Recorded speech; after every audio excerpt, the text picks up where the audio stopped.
할렐루야. 오늘도 귀한 은혜의 자리에 나오신 성도님들을 주님의 이름으로 사랑하고 축복합니다. 우리 만날 때마다 반가운 얼굴들이죠. 우리 앞뒤 좌우 바라보시면서 인사하겠습니다. 성령의 특별한 은혜 경험하세요. 인사하겠습니다. 성령의 특별한 은혜 경험하세요. 오늘 여러분과 함께 나누고자 하는 이야기는 우리에게 탕자의 비유로 알려진 이야기입니다. 잘 아시는 대로 이 이야기는 워낙 유명해서 믿지 않는 사람들도 곧잘 인용하고 회자되는 이야기인데요. 여러분, 예수님은 비유의 대가셨어요. 그래서 성경에는 예수님께서 남기신 비유와 이야기가 여럿이 있는데요.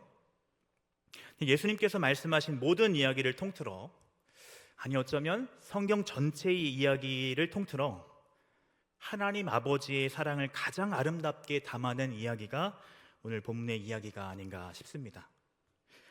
이 이야기를 듣고 있노라면 한편의 아름다운 그림이 연상되는, 그만큼 아름다운 이야기죠. 저는 오늘 신앙의 세계에 첫걸음을 내딛는 여러분들이 이 이야기를 통해 하나님의 사랑과 은혜를 새롭게 발견하게 되시기를 축복합니다. 또 더 나아가서 하나님께서 내게 원하시는 것이 있어요. 내게 바라시는 것이 있는데 이 시간을 통해서 그것을 깨달으셔서 하나님께서 원하시는 삶 살아가시는 여러분들 되시기를 축복합니다.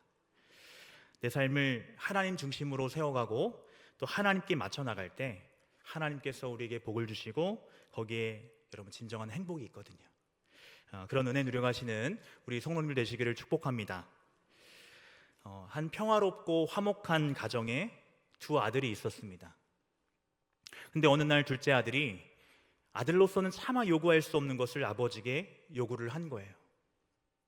그것은 아버지가 돌아가실 때 자신에게 돌아올 유산을 미리 달라는 것이었습니다. 결국 그는 유산을 받아냈고 얼마 안 되어 그것을 다 처분하고는 먼 나라를 떠났습니다. 그러나 그는 거기에서 허랑방탕하여 모든 재산을 허비하게 되지요. 설상가상으로 때마침 그 나라에 흉년이 찾아왔고 그는 끼니를 잊지도 못할 만큼 굶주리게 됩니다. 결국 그는 그 지방의 어떤 집에서 더부살이를 하게 되었고 그 주인은 그를 들판으로 보내서 유대인들이 가장 가증하게 여기는 돼지를 치는 목부 생활을 하도록 시켰습니다. 여러분, 아버지가 살아있는데 유산을 달라고 하는 것은 참으로 불효막심한 행동이죠. 이는 마치 아들이 아버지에게 당신이 죽었다고 칩시다 라고 말하는 것과 같습니다. 그런데도 아버지는 이 아들이 원하는 대로 그걸 다 들어줬다는 거예요. 사실 아버지는 알았습니다. 이제 자신을 떠난 아들 앞에 펼쳐질 앞으로의 인생이 어떠할지 아버지는 다 알았어요. 그러나 아버지는 떠나겠다는 아들을 붙잡지 않았다는 것이죠. 사실 이 이야기에서 이 부분이 전 굉장히 중요한 대목이라고 생각을 합니다. 왜 아버지는 여러분 아들을 붙잡지 않았을까요? 비 오는 날 먼지 나도록 두드러 패서라도 다시는 유산의 유자도 꺼내지 못하도록 그렇게라도 할 수 있었을 텐데 왜 아버지는 그의 이 선택이 어떤 운명을 불러올지를 다 알고 있음에도 불구하고 아들의 소원대로 다 들어줬던 것일까요? 이러한 질문은 마치 하나님은 전능하셔서 인간이 어떤 선택을 할지 다 아셨을 텐데 왜 하나님은 선악과를 만드셨는가? 라는 질문과 같습니다. 왜 하나님은 이 비유에서 왜 아버지는 자신을 떠나겠다는 이들을 막지 않은 것일까요?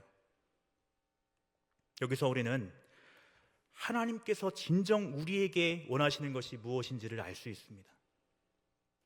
하나님이 우리에게 여러분 진정 바라시는 것은 진실한 관계라는 거예요. 여러분, 만약 아버지가 이 불효막심한 아들을 막고 붙잡았다면, 그렇다면 모든 것이 다 잘 풀리고 다 잘 해결되었을까요? 아버지, 제가 순간 미쳤나 봐요. 제가 죽을 죄를 지었습니다 하면서 마음을 고쳐먹고 후에는 아버지를 잘 봉양하고 섬겼을까요? 겉으로는 그러지 않은 척, 사이 좋은 척 했을지 모르지만 아마 아버지가 죽을 날만을 기다리며 살지는 않았을까요?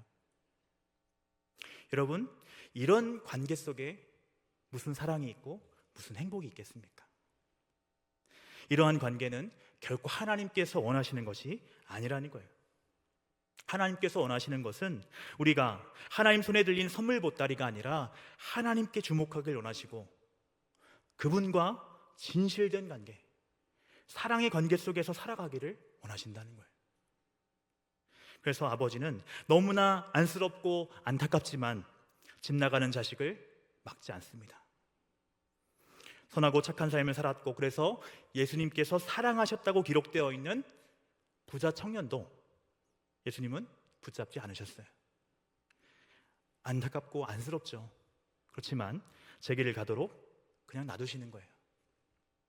자신이 스스로 돌이키지 않는 이상 붙잡아도 될 문제가 아니라는 거예요. 이제 불효막심한 둘째 아들은 아버지로부터 미리 받은 유산을 챙기고 아버지의 집을 이제 멀리 떠나게 됩니다. 이 아들이 아버지의 유산을 당당하게 요구했을 때 그의 마음속에는 아버지와의 관계에 대한 즐거움이나 기쁨 같은 것은 전혀 없었습니다. 이제 아버지의 집을 멀리 떠난 탕자는 평소에 살아보고 싶었던 삶을 살았습니다. 그것은 아버지의 간섭이 없는 자기 만족을 위한 삶이었어요. 그는 그렇게 삶으로써 자신이 행복해질 것이라고 믿었던 것입니다. 아버지의 집을 멀리 떠난 그가 제일 먼저 한 일은 허랑방탕한 삶을 사는 것이었습니다. 그것은 아버지의 집에 있을 때부터 정말 살아보고 싶었던 삶이었습니다. 그토록 그가 원했던 아버지를 떠난 삶이었기에 그는 정말 마음에 닿는 대로 살았고 그래서 집을 떠난 지 얼마 못 돼서 아버지께 받은 유산을 모두 허비해 버렸습니다. 방탕하게 사는 동안에는 육신의 쾌락에 젖어 아버지의 집도 아버지도 전혀 생각나지 않았습니다. 집을 떠난 마음의 외로움이나 낯선 타지 생활의 서름 같은 것도 느낄 겨를이 없었습니다. 왜냐하면 육체의 향락에 빠질 수 있는 충분한 돈이 그에게 있었으니까요. 여러분, 마음으로 하나님 아버지를 떠난 인간이 선택할 수 있는 다른 삶이란 없습니다. 성도가 마음으로 하나님을 떠나면 그것은 곧 허랑방탕한 삶의 시작입니다. 제가 이렇게 말하면 우리 중에 어떤 사람은 이렇게 말할지 모르겠습니다. 목사님, 내가 허랑방탕하다고요? 무슨 말씀이세요? 나는 매주일 예배를 꼬박 출석하고 있고 헌금 생활도 잘하고 있고 교회 봉사도 열심히 하고 있습니다. 물론 나에게 하나님을 향한 뜨거운 사랑이 있냐고 묻는다면 자신 있게 대답할 수는 없습니다. 그렇지만 나는 결코 도덕적으로 허랑방탕하지 않습니다. 나는 결코 이 탕자와 같은 사람이 아닙니다. 그러나 하나님께서 우리를 지으신 목적대로 그 뜻대로 살지 않고 하나님께서 우리에게 주신 자원도 하나님의 의도대로 사용하지 않고 내 자신이 원하는 대로 사용하고 있다면 그것이 방탕이 아니고 무엇이겠습니까? 그러니까 자기가 무엇을 위해 태어났고 무엇을 위해 구원받았는지를 모른 채 하나님과 그분의 나라와 그분의 의와는 상관이 없는 삶을 살아가는 거, 여러분, 이것이 바로 허랑방탕한 삶인 것이라는 거예요. 비록 극도의 유혹에 빠진 생활이 아니라 할지라도 말입니다. 문제는 방탕한 삶의 끝에는 모든 것을 허비하게 되는 날이 온다는 거예요. 결국 궁핍을 경험하게 된다는 것입니다. 그런데요, 사실 탕자가 허랑방탕하였을지라도 만약 그 나라에 흉년이 들지 않았다면 그는 그렇게까지 비참한 처지에 놓이게 되지는 않았을 것입니다.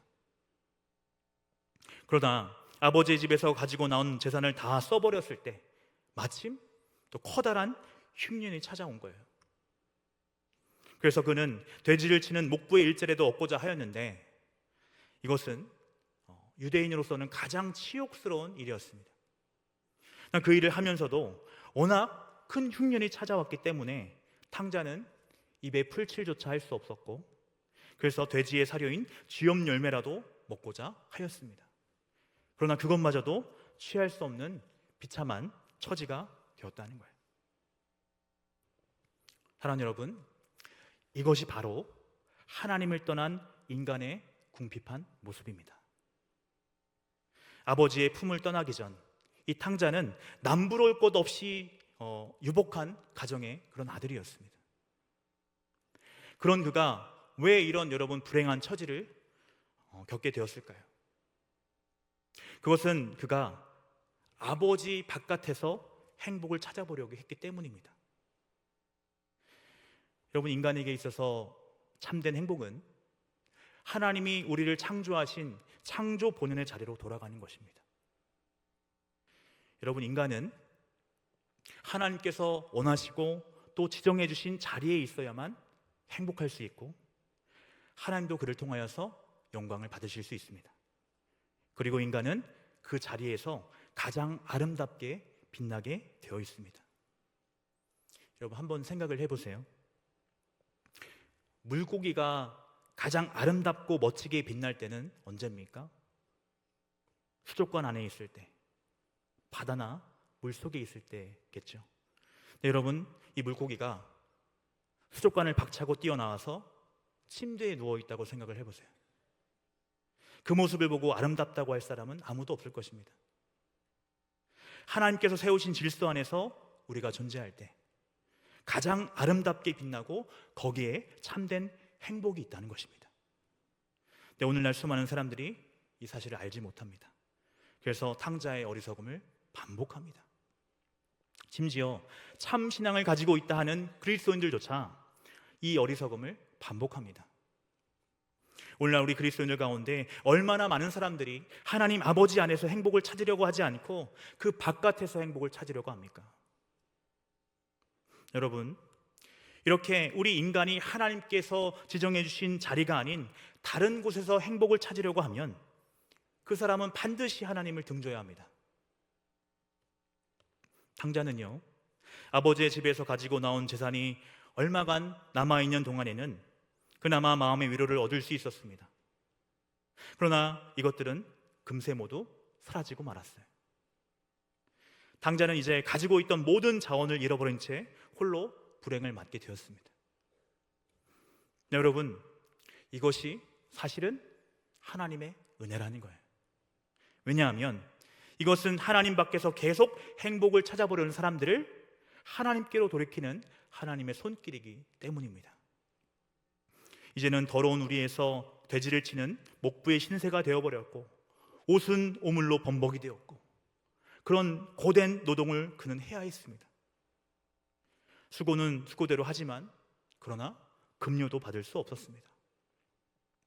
결국은 돼지가 먹는 쥐염 열매로라도 허기짐을 면하려고 했지만 그것마저도 얻을 수가 없었어요.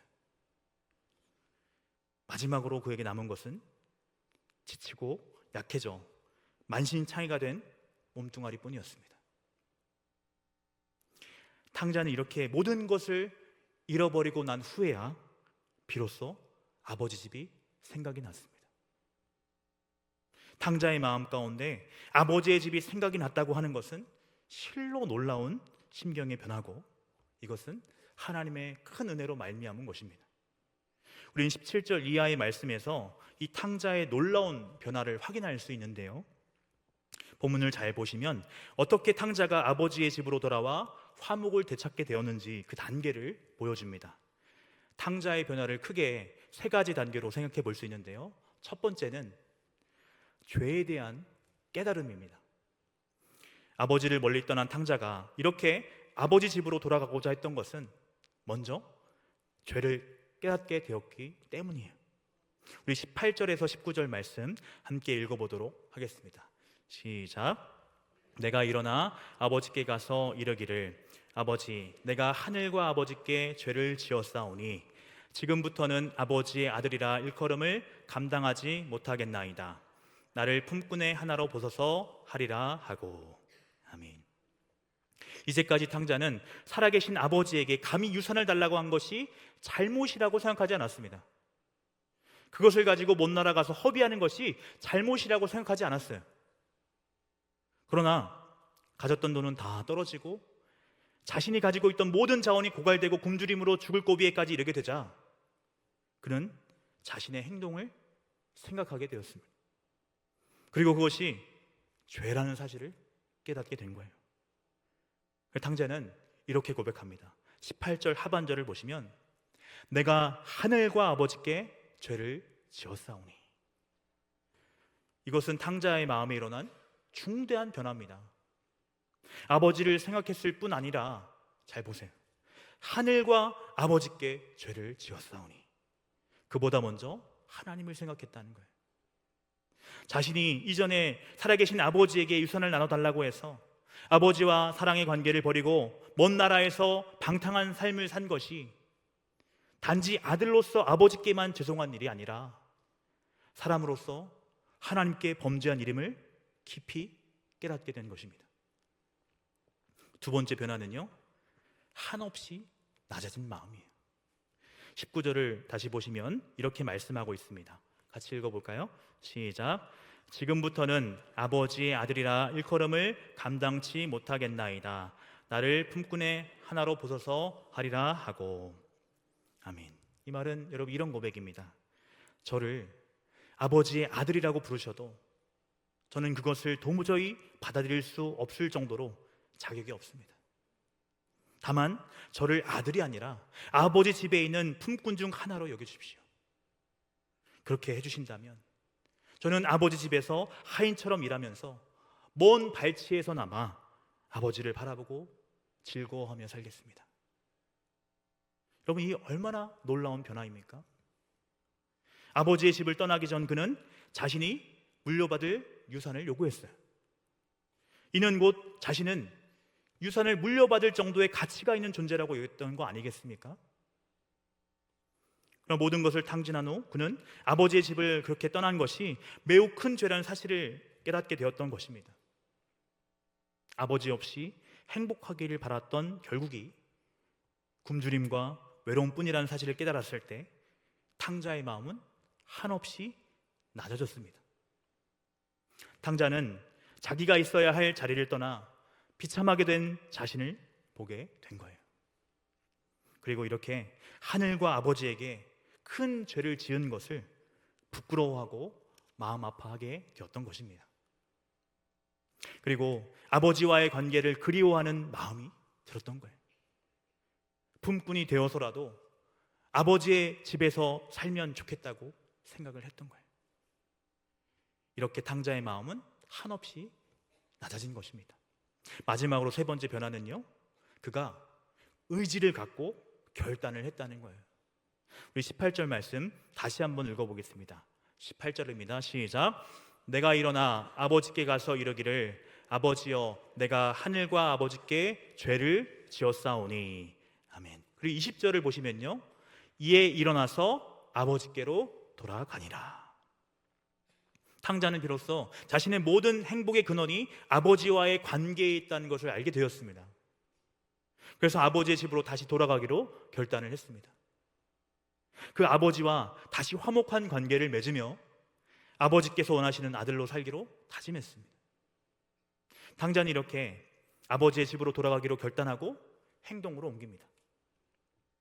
여기서 중요한 것은요, 그는 다른 생각을 안 했다는 거예요. 오직 돌아가야 할 고향집과 회복해야 할 아버지와의 관계만을 생각을 했다는 거예요. 내가 아버지께로 돌아가는 것은 틀림없지만, 돌아가야 되는 것은 틀림없지만 내 힘으로 돌아가기에는 난 지금 너무 먼 길을 왔다느니 내가 나올 때는 좋은 옷을 입고 나왔는데 이렇게 목부에나 더러운 옷을 입고 가면 이 몰골이 얼마나 창피한가, 사람들이 날 손가락질 하지 않을까, 그런 것들 생각하지 않았다는 거예요. 오직 하나님 아버지와의 관계만을 생각을 했다는 거예요. 그렇습니다. 여러분, 신앙은요, 있는 모습 그대로 하나님 앞에 서는 것입니다. 자신도 어찌할 수 없는 과거는 이제 하나님의 처분에 맡기고 있는 모습 그대로 돌아가는 거예요. 20절 말씀 같이 읽어보겠습니다. 시작. 이에 일어나서 아버지께로 돌아가니라. 아직도 거리가 먼데 아버지가 그를 보고 측은히 여겨 달려가 목을 안고 입을 맞추니. 아멘. 있는 모습 그대로 아버지께로 돌아갔을 때 놀라운 것은 아들이 아버지를 먼저 발견한 것이 아니라 아버지가 아들을 먼저 알아보았다는 것이죠. 왜냐하면 여러분, 아버지는 정말 오랫동안 아들이 돌아오기만을 기다리고 있었기 때문입니다. 여러분, 이상하지 않습니까?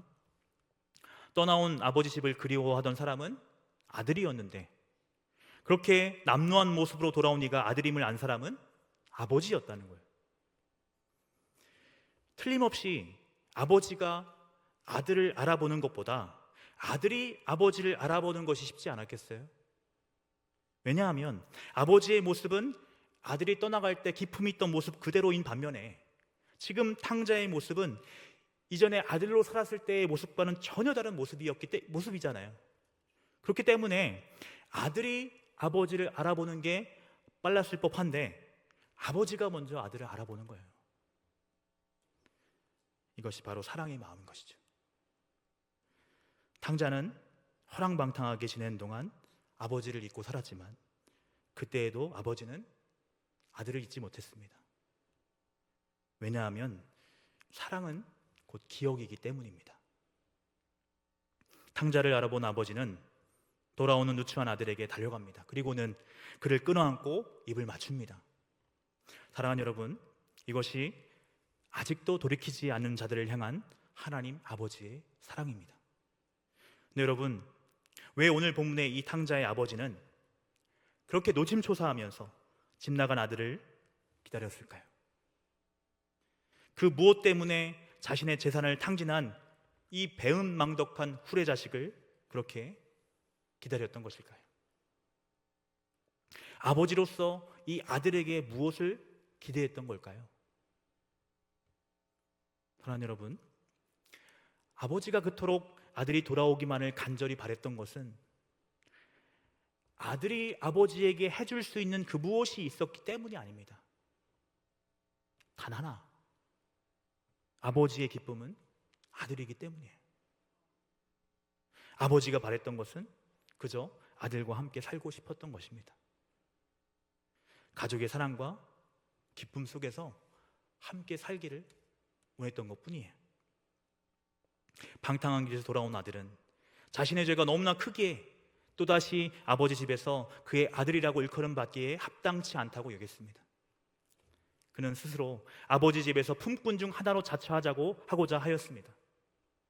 그러나 아버지는 탕자를 다시 법적인 아들로 받아 주었습니다. 아버지는 더러운 몰골로 돌아온 탕자를 씻기고 새 옷을 갈아입히고 가락지를 끼워 주었습니다. 이 가락지는 당시 도장이 달린 반지로서 법적인 권리를 행사할 수 있는 의미 있는 물건이었어요. 여러분, 오늘 이 이야기에서 허랑방탕하여 자신의 재산을 다 허비해버리고 돌아온 탕자를 용서하시는 아버지는 곧 죄인들을 돌이켜 당신 앞에 살게 하시는 하나님 아버지를 말합니다. 그렇다면 여러분, 하나님께서 이렇게 탕자의 길에 있는 우리들을 끊임없이 당신에게로 부르시는 이유가 무엇일까요? 만약 여러분의 자녀가 가출해서 감감무소식이라고 한다면 여러분 어떻게 하시겠습니까?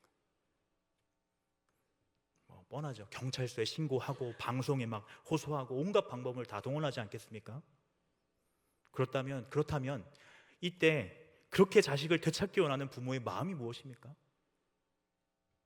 자식이 벌어다 줄 미래의 수입 때문에 그를 찾는 것입니까? 그에게 가사노동을 시키기 위해서 그렇게 그를 찾는 것입니까? 집을 떠난 자식에게 기대하는 것은 단 하나죠. 자신 곁에 돌아와서 함께 사는 거예요. 사랑하는 가족의 품 안에서 말입니다. 거기에 부모의 기쁨이 있고 또 아들의 기쁨이 있습니다. 사랑하는 여러분, 분명하게 기억하실 수 있기를 바랍니다. 하나님께서 우리를 지으신 목적과 이유, 또 우리에게 진정 바라시는 것은 다른 게 아닙니다. 그저 아버지 안에서 주님 품 안에서 주님과 함께 사랑하며 살기를 원하실 뿐이라는 사실을 결코 잊지 마시기를 바랍니다. 모든 것 위에 사랑이 있습니다. 그래서 우리가 이제 그리스도인이 되었다면 죄를 멀리 해야 하고 거룩한 삶을 살아야 하는 이유도 결코 다른 게 아닙니다. 모든 신앙생활의 의무는 결국 하나님과 더불어 살기 위해 필요한 것일 뿐인 거예요. 아버지는 오늘도 당신의 사랑하는 자녀들을 두 팔 벌려 기다리고 계십니다. 때로는 때리기도 하시고 때론 어루만지시며 우리를 부르십니다. 왜냐하면 아버지의 기쁨은 자녀와 함께 사는 것이기 때문입니다. 하나님께서 이 땅에 사람을 지으신 목적, 우리가 이 땅에 존재하는 이유는 바로 사랑에 있습니다. 사랑이신 하나님과 함께 사랑을 나누고 사랑을 주고받을 대상으로서 우리는 존재한다는 것입니다. 그것이 이마고 데이, 즉 하나님이 사람을 하나님의 형상으로 지었다고 하는 말이 함의하고 있는 가장 중요한 의미입니다. 오늘 세례를 받으시고 신앙의 첫걸음을 내리는 여러분들은 이제 혼자가 아닙니다. 여러분이 믿음으로 내 마음에 그리스도를 나의 구주로 모셔드릴 때 주님께서 영으로 여러분의 심령 안에 거하십니다. 이제 내 안에 모신 그 주님으로 인해서 영원토록 그분의 아름다우심을 누리며 주님과 함께 하는 여러분의 앞으로의 인생이 햇빛 찬란하시기를 주님의 이름으로 축복합니다. 기도하겠습니다.